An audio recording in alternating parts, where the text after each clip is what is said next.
Syracuse community is now looking for answers after a controversial video was released on May 31st of an arrest on the city's west side.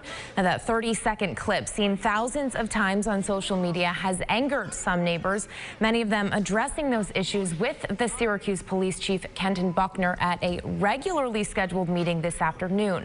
News Channel 9's Julia LeBlanc was there to hear it all. So, Julia, what was the focus here today? Well, Nicole, to describe it all in one word, unity. Members of the Syracuse National Action Network getting an opportunity to have an open conversation with Chief Kenton Buckner about issues they see often, problems the chief has recognized after taking this position 6 months ago. Since then, he's been working hard to fix broken ties between the police department and the community it serves.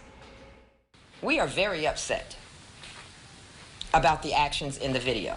The Syracuse community addressing their police chief after a video was released on social media following a controversial arrest 2 weeks ago.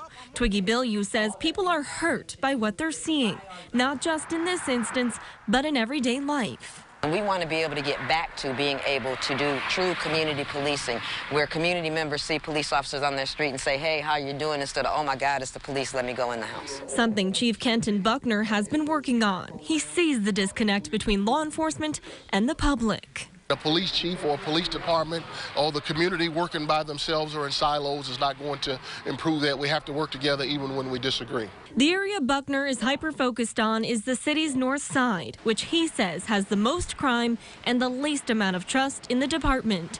And the way each of those arrests are handled, Buckner says, will define the relationship moving forward. We have to be on our best with every traffic stop, every pedestrian stop, every encounter with the public. And when we are not professional, we need to walk to the podium and take responsibility for that. Using transparency as a tool. There are a lot of documents that we have that we see that there's no harm in the public having these things that we treat just like this. The police department releasing those documents, including a new use of force policy Friday.